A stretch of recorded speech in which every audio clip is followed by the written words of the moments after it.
दोस्तों, क्या हो जब कानून की रक्षा करने वाले ही बिक जाएं और एक बेकसूर को अपनी जान गंवानी पड़े। आज की कहानी एक ऐसी सिचुएशन पर बेस्ड है जहां एक तरफ है न्याय की लड़ाई करने वाली हमारी नेहा, जो कोर्ट में अपना 10वां केस जीतने के लिए अपनी पूरी जी जान लगा देती है। लेकिन इस बार उसके सामने कोई आम मुजरिम नहीं बल्कि खुद उसका अपना बॉयफ्रेंड और उसके सगे पापा रवि खड़े हैं, जो एक बहुत बड़े बिजनेसमैन विक्रम को मर्डर के केस से बचाने के लिए किसी भी हद तक जाने को तैयार हैं। लेकिन ट्विस्ट यही नहीं खत्म होता। इस पूरी कहानी के पीछे कोर्ट की ही एक आम सी दिखने वाली स्टेनोग्राफर सारिका का एक ऐसा खौफनाक और मास्टरमाइंड चेहरा छिपा है जिसे देखकर खुद नेहा के भी होश उड़ जाते हैं। आखिर 9 साल पुराना वो कौन सा राज था जिसके लिए एक एक करके मर्डर प्लान किए गए। क्या नेहा इस पूरे सिस्टम के खिलाफ जाकर असली कातिल को सजा दिला पाएगी? चलिए देखते हैं आज की इस जबरदस्त कहानी में। फिल्म की शुरुआत में रमन नाम के एक शख्स को जेल के अंदर ले जाते हुए दिखाया जाता है। वो जेल में बुरी तरह रो रहा था और कह रहा था कि अब मुझे इस कानून, कोर्ट और अदालत पर कोई भरोसा नहीं रहा। मैं अपनी जिंदगी यहीं खत्म कर रहा हूँ। वो शख्स रोते रोते जेल के अंदर ही अपनी जिंदगी खत्म कर लेता है। इसके बाद इस फिल्म की हीरोइन नेहा की एंट्री होती है, जो एक वकील है। नेहा हड़बड़ी में कोर्ट पहुंचती है और वहां के वॉशरूम में जाकर जल्दी जल्दी अपना वकील वाला कोट पहनकर तैयार होने लगती है। वहीं नेहा के पास सारिका दिखाई देती है। सारिका उसी कोर्ट में स्टेनोग्राफर का काम करती है। स्टेनोग्राफर का काम होता है कोर्ट में जज के सामने जब वकील बहस कर रहे होते हैं तो जज के ठीक नीचे बैठकर हर एक बात को टाइप करना,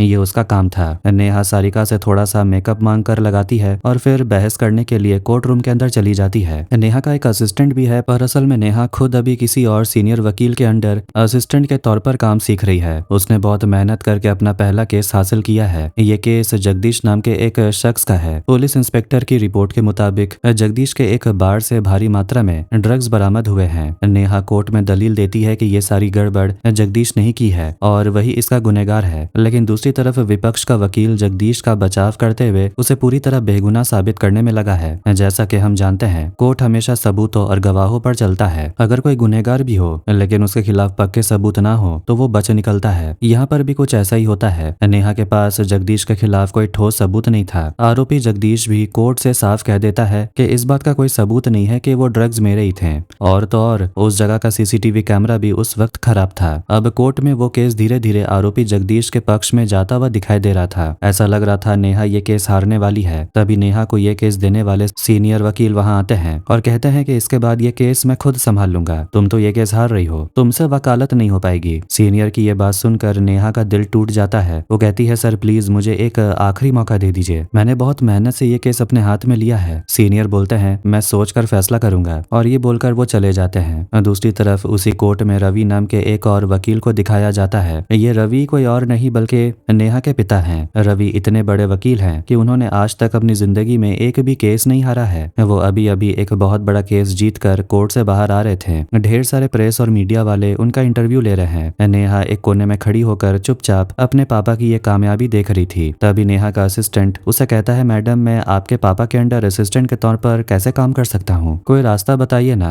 असिस्टेंट की यह बात सुनकर नेहा को गुस्सा आता है। अब सारिका को देखते हैं। सारिका कोर्ट का सारा काम खत्म करके अपने घर लौटती है। वो एक बहुत ही छोटे से घर में रहती है। उसकी प्यारी सी बेटी है। सारिका का पति एक हादसे की वजह से चल फिर नहीं सकता और हमेशा व्हीलचेयर पर ही रहता है। सारिका की कमाई से ही उसके पूरे परिवार का खर्चा चलता है। उसकी बेटी पढ़ाई में बहुत होशियार है, यहाँ तक कि उसे स्कॉलरशिप के जरिए दिल्ली जाने का बहुत बड़ा मौका मिला है। लेकिन दिल्ली भेजने के लिए भी थोड़े पैसों की जरूरत तो थी और गरीबी के कारण सारिका के पास वो पैसे नहीं थे। इधर नेहा अपने सीनियर वकील से बार बार गुजारिश करती है, सर प्लीज मुझे आखिरी मौका दे दीजिए, मैं इस केस को खुद हैंडल करूंगी और किसी भी तरह इसमें जीत कर दिखाऊंगी। इसी बीच नेहा के घर पर एक छोटी सी पार्टी रखी जाती है। ये पार्टी उसके पापा रवि के नया केस जीतने की खुशी में दी गई थी। इस पार्टी में परिवार के करीबी रिश्तेदार के साथ साथ उनके एक फैमिली फ्रेंड और बहुत बड़े बिजनेस टाइकून विक्रम भी शामिल होते हैं। नेहा भी इस पार्टी में आकर एक कोने में चुपचाप खड़ी हो जाती है। नेहा का परिवार वैसे तो बहुत अच्छा है, एक मशहूर वकील पिता,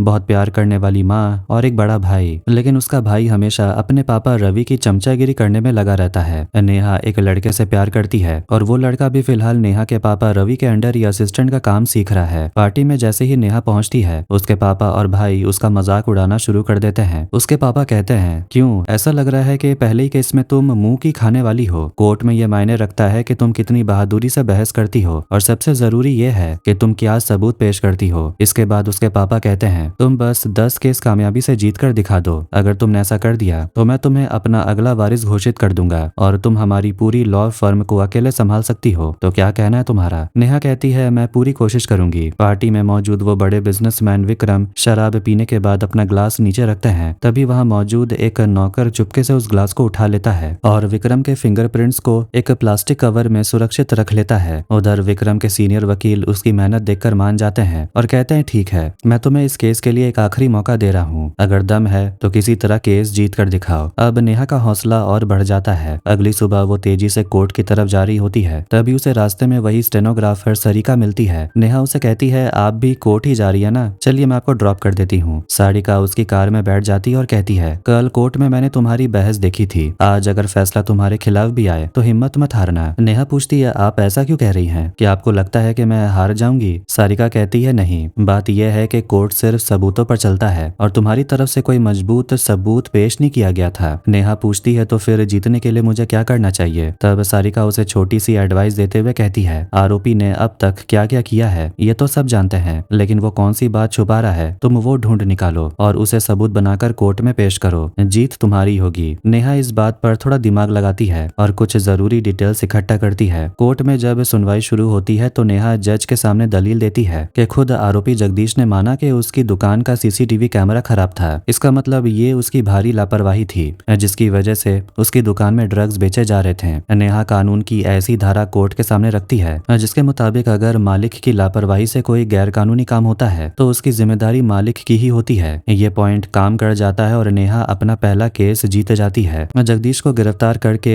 जेल भेज दिया जाता है। नेहा की खुशी का ठिकाना नहीं रहता। वो इस जीत का क्रेडिट सारिका को देना चाहती है, इसीलिए वो सारिका के केबिन में जाकर उसे थैंक्स बोलती है। सारिका मुस्कुराकर कहती है, अरे मैंने क्या किया, इसके बदले मुझे बस एक अच्छी सी चाय पिला देना, लेकिन आज नहीं कल पियेंगे। तभी वहाँ एक जर्नलिस्ट आता है और नेहा से बोलता है, आप रवि सर की बेटी है ना? ये वही जर्नलिस्ट है जो हमेशा नेहा के पापा रवि के खिलाफ खबरें लिखता था। इसलिए नेहा को वो बिल्कुल पसंद नहीं था। नेहा शान से घर लौटती और अपने पापा और भाई को बताती है कि उसने अपना पहला केस जीत लिया। उसके पापा रवि खुश होकर बोलते हैं, शाबाश बेटी, तुम्हारी क्लोजिंग आर्गुमेंट बहुत ही लाजवाब थी। मैंने कहा था ना कि कोर्ट में सबूत ही सबसे बड़ी चीज होती है। तुमने सही वक्त पर सही पॉइंट रखा, इसलिए जीत गई। पापा से तारीफ पाकर नेहा बहुत खुश होती है। अगले दिन नेहा सारिका को चाय पिलाने के लिए एक 5 स्टार होटल ले जाती है। नेहा पूछती है, चाय कैसी है? सारिका कहती है, हाँ ठीक ठाक है। नेहा बताती है कि इनिया नाम की एक बहुत बड़ी सोशल मीडिया इन्फ्लुएंसर ने इस रेस्टोरेंट को 5 स्टार रेटिंग दी है, इसलिए मैं आपको यहाँ लेकर आई हूँ। तभी नेहा सारिका के सामने अपने अगले केस की फाइल रख देती है। सारिका पूछती है, ये क्या है? नेहा कहती है, ये मेरा अगला केस है और पिछले केस की तरह इसमें भी आपको ही मुझे कोई तगड़ा आइडिया देकर जिताना होगा। सारिका घबराकर कहती है, अरे नहीं, मैं तो कोर्ट की एक आम सी कर्मचारी हूँ। अगर किसी ने मुझे ऐसे वकील की मदद करते देख लिया तो मेरी नौकरी चली जाएगी, मैं ये नहीं कर सकती। तब नेहा उसे ऑफर देती है कि वो हर केस के लिए उसे 10,000 देगी। पैसों की तंगी से जूझ रही सारिका थोड़ी सोचती है और कहती है, ठीक है, लेकिन मुझे 20,000 चाहिए। नेहा मान जाती है। सारिका कहती है कि वो कोर्ट का समय खत्म होने के बाद रोज 2 घंटे इस काम में उसकी मदद करेगी। रात के वक्त जहाँ नेहा अपने बॉयफ्रेंड के साथ टाइम स्पेंड कर रही होती है, वहीं दूसरी तरफ सारिका का एक अलग ही रूप सामने आता है। जैसे ही सारिका का पति व्हीलचेयर पर था और चल फिर नहीं सकता था, सारिका ने गुपचुप तरीके से एक पुलिस वाले के साथ अफेयर शुरू कर रखा था।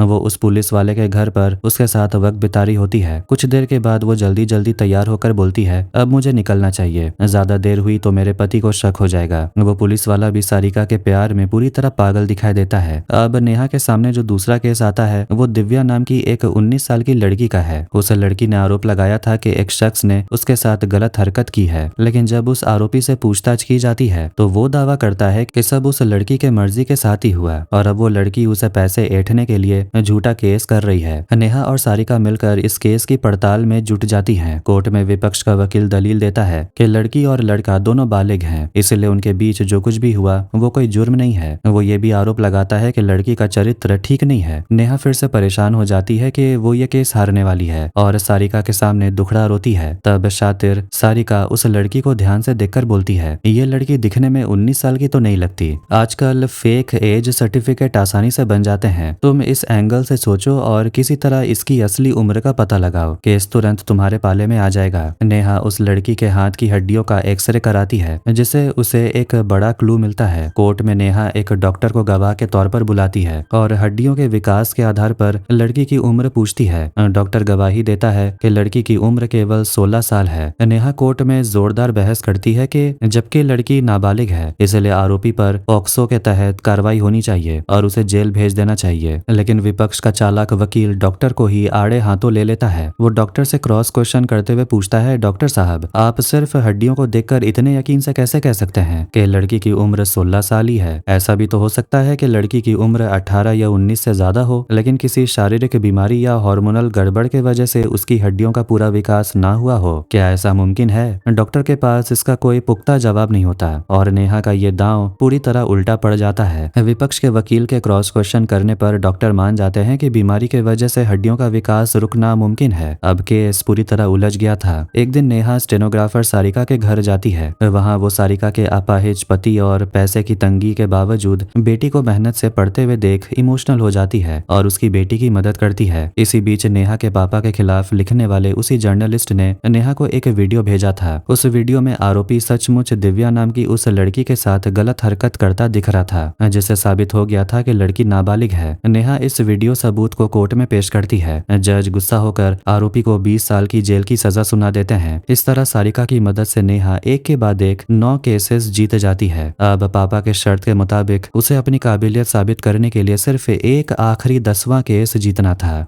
इधर सारिका का पति व्हीलचेयर पर बैठे बैठे थोड़ा इमोशनल होकर पूछता है कि क्या वो अपनी नॉर्मल जिंदगी ना जी पाने के कारण कोई गलत कदम तो नहीं उठा रही। सारिका कहती है वो जो भी कर रही है उसके पीछे एक बड़ी वजह है। कोर्ट के काम और नेहा की मदद करने के अलावा सारिका एक अपार्टमेंट में एक छोटे बच्चे को ट्यूशन पढ़ाने भी जाया करती थी। नेहा इस लगातार जीत की खुशी में एक पार्टी रखती है जहाँ सारिका भी खुलकर एंजॉय करती है। इसी दौरान शहर के बड़े बिजनेसमैन विक्रम, जो कि नेहा के फैमिली फ्रेंड भी हैं, उसके फोन पर एक वीडियो आता है। वीडियो में विक्रम सोशल मीडिया इन्फ्लुएंसर इनिया के साथ बहुत ही आपत्तिजनक हालत में दिख रहा था। ये देखकर विक्रम घबरा जाता है। अगले दिन सारिका रोज के तय समय पर थोड़ा पहले ही उस बच्चे को ट्यूशन पढ़ाने उसके अपार्टमेंट पहुंच जाती है। रात को नेहा घर आकर अपने पापा को बताती है कि वो अपना 9वां केस भी जीत गई। परिवार इसका जश्न मनाता है, लेकिन उसके पापा रवि बोलते हैं असली परीक्षा अब 10वें केस में होगी, इसे आसान मत समझना। तभी टीवी पर खबर आती है कि सोशल मीडिया इन्फ्लुएंसर इनिया ने अपने उसी अपार्टमेंट में खुद को खत्म कर लिया है। पुलिस इस हाई प्रोफाइल केस की जांच शुरू करती है। नेहा के सीनियर वकील उसे अपने केबिन में बुलाते हैं, जहां इस केस को संभाल रहा पुलिस वाला भी मौजूद था। पुलिस वाला बताता है कि इनिया का बिजनेसमैन विक्रम के साथ अफेयर था। इनिया ने अपने फोन में विक्रम को अपनी कुछ प्राइवेट तस्वीरें और वीडियो भेजे थे और उन्हें लीक करने की धमकी देकर पैसे के लिए ब्लैकमेल कर रही थी। इसी बात से तंग आकर विक्रम ने इनिया का मर्डर कर दिया और उसे आत्महत्या का रूप दे दिया। पुलिस को क्राइम सीन पर मिले एक ग्लास से विक्रम के फिंगरप्रिंट्स भी मिले, जिससे उसका जुर्म पक्का हो चुका है। सीनियर वकील ये केस नेहा को सौंप देते हैं और नेहा इसे अपना 10वां केस के रूप में स्वीकार कर लेती है। जब नेहा घर लौटती है तो उसके पापा रवि ड्राइंग रूम में बैठे थे। वो नेहा से बोलते हैं कि तुमने अभी जो इनिया मर्डर केस लिया है उससे पीछे हट जाओ। विक्रम हमारा फैमिली फ्रेंड है और मैं उसका पर्सनल वकील हूँ, इसलिए उसे बचाना मेरी जिम्मेदारी है। नेहा बोलती है पापा पूरे सबूत विक्रम के खिलाफ हैं, उसने मर्डर किया है, उसे जेल होनी चाहिए, आप उसे बचा क्यों रहे हैं? पापा अड़ जाते हैं और बोलते हैं सबूतों की चिंता मत करो, मैं ये केस लड़ रहा हूँ और तुम्हें इस केस से बाहर निकलना ही होगा। नेहा साफ मना कर देती है और अपने पापा को चुनौती देती है, मैं इस केस से पीछे नहीं हटूंगी। आप जिस अपराधी विक्रम को बचाना चाहते हैं मैं उसे कोर्ट में मुजरिम साबित करके जेल भिजवाऊंगी। पलटकर उसके पापा रवि भी चैलेंज करते हैं, ठीक है तो फिर तुम्हारा ये 10वां केस मेरे खिलाफ होगा। अब देखता हूँ कि तुम ये केस मुझसे कैसे जीतती हो। अपने पापा से झगड़ा करने के बाद नेहा अपना घर भी छोड़ देती है। सारिका ने एक सच्ची सहेली का फर्ज निभाते हुए उसे एक नया किराए का घर ढूंढ कर दे दिया। नेहा के सीनियर वकील ने भी उसे समझाया कि उसके पापा रवि के सामने जीतना नामुमकिन है, इसलिए वो इस केस से पीछे हट जाए, लेकिन नेहा तो अपने जिद पर अड़ी थी। पुलिस जांच में ये बात साफ हो गई कि सोशल मीडिया इन्फ्लुएंसर इनिया की मौत खुदकुशी नहीं थी, बल्कि गला घोटने के वजह से हुई थी। क्राइम सीन पर मिले फिंगरप्रिंट्स और ब्लैकमेलिंग वाले वीडियो के आधार पर नेहा ने कोर्ट में बिजनेसमैन विक्रम के खिलाफ पुख्ता सबूत पेश किए। दूसरी तरफ रवि ने जब अपने क्लाइंट्स विक्रम से अकेले में सच पूछा तो विक्रम ने अफेयर की बात तो मानी, पर मर्डर से साफ इनकार करते हुए कहा कि कोई तीसरा इंसान उन्हें फंसाने की साजिश रच रहा था। नेहा ने जब इस बारे में सारिका से राय ली तो उसने भी यही कहा कि मुजरिम विक्रम ही है, तुम अपने फैसले पर टिकी रहो। इसी बीच सारिका ने अपने पुलिस वाले बॉयफ्रेंड से हमेशा के लिए ब्रेकअप कर लिया ताकि वो अपने अपाहिज पति के साथ एक नॉर्मल जिंदगी जी सके।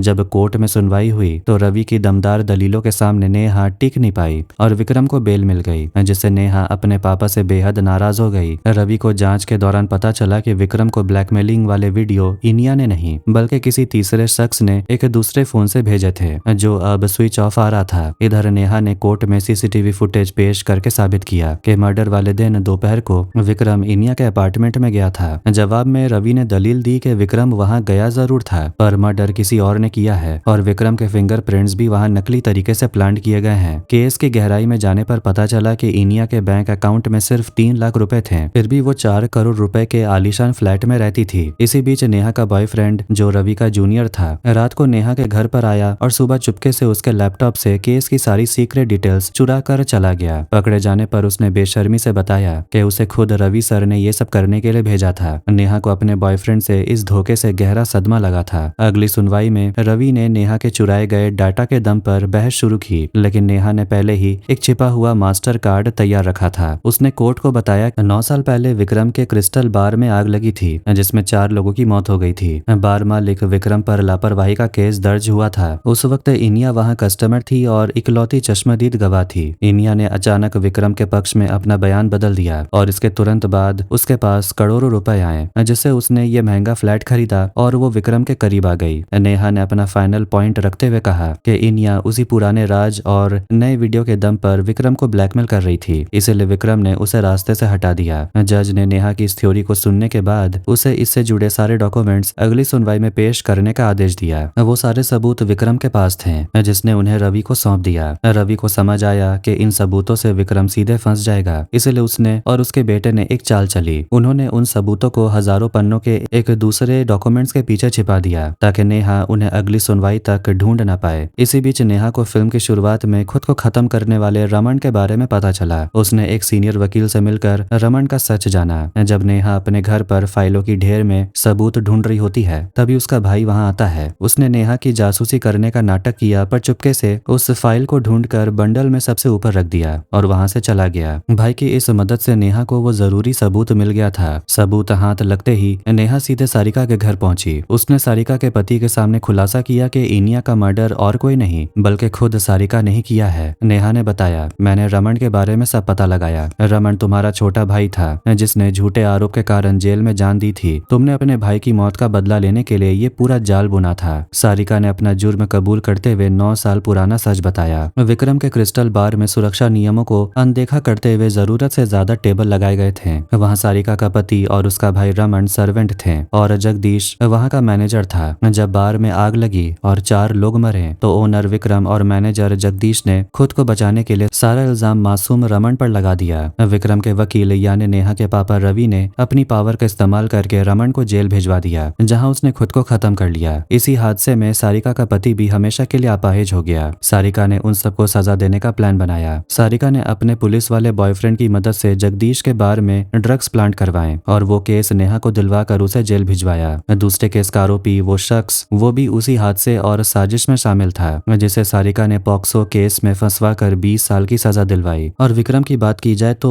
पार्टी में विक्रम के फिंगरप्रिंट वाला ग्लास चुराने वाली खुद सारिका ही थी। उसने इनिया को मोहरा बनाकर विक्रम को ब्लैकमेल करवाया। जब विक्रम इनिया के फ्लैट पर आया तो सारिका ने पहले से ही वहां छिपकर इनिया का मर्डर कर दिया था और इसे सुसाइड का रूप देकर वहां विक्रम के फिंगरप्रिंट प्लांट कर दिए ताकि विक्रम को फांसी हो सके। सारिका ने आगे बताया कि उसने विक्रम की फिंगरप्रिंट वाली ग्लास को इनिया के अपार्टमेंट में ले जाकर रख दिया था। सारिका जो ट्यूशन पढ़ाने के बहाने उसी अपार्टमेंट में जाती थी, उसका असली मकसद विक्रम और इनिया पर नजर रखना था। ट्यूशन खत्म होने के बाद सारिका ने एक नए फोन से उन दोनों का वीडियो रिकॉर्ड किया और फिर उसी वीडियो के जरिए विक्रम को ब्लैकमेल करना शुरू कर दिया। और आखिर में इनिया का मर्डर भी सारिका ने ही किया था। इनिया को मारने की वजह ये थी कि 9 साल पहले बार में लगी आग के वक्त इनिया भी वहीं मौजूद थी और उसने सब कुछ अपनी आंखों से देखा था, लेकिन उसने सच छिपाया और कोर्ट में विक्रम से मोटी रकम लेकर रमन के खिलाफ झूठी गवाही दे दी कि आग रमन के वजह से ही लगी थी। इसी झूठी गवाही के कारण रमन को जेल जाना पड़ा और उसने खुद को खत्म कर लिया।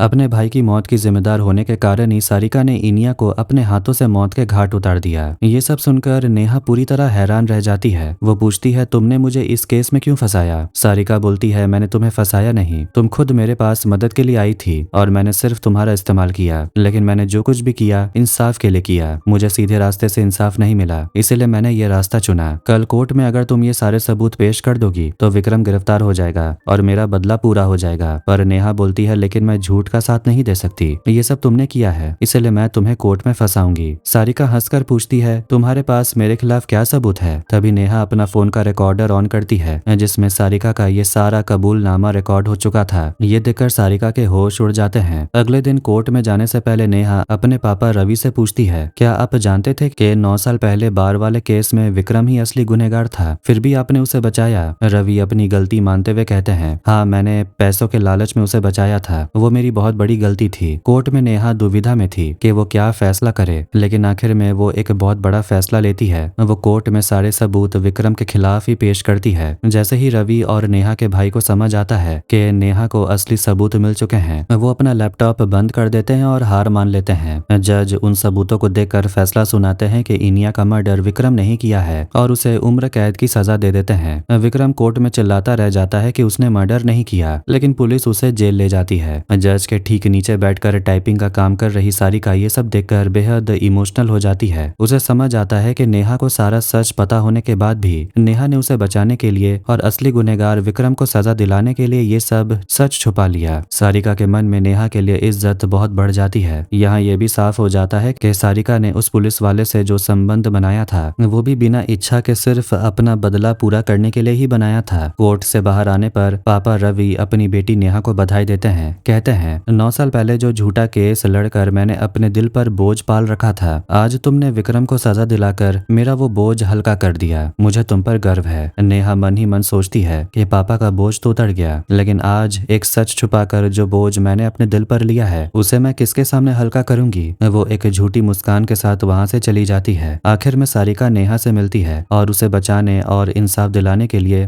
थैंक यू बोलती है, लेकिन नेहा को अब सारिका से बात करने में कोई दिलचस्पी नहीं थी, क्योंकि वो मानती थी कि सारिका का रास्ता सही नहीं था। फिर भी नेहा उसे बोलती है, कम से कम अब अपनी बेटी के खातिर एक अच्छी और सुकून की जिंदगी जीना। इसके बाद सारिका वहां से चली जाती है। नेहा का मानना है कि न्याय चाहे किसी भी रास्ते से मिले, वो न्याय ही होता है। इसी के साथ सारिका अपनी बेटी और परिवार के साथ खुशहाल जिंदगी जीने लगती है और इसी के साथ ये फिल्म यहीं पर एंड हो जाती है। तो कैसी लगी आज की स्टोरी कमेंट करके जरूर बताना। वीडियो पसंद आया वीडियो को लाइक कर दे, चैनल को भी सब्सक्राइब कर दें। मिलते हैं नेक्स्ट वीडियो में। Take care.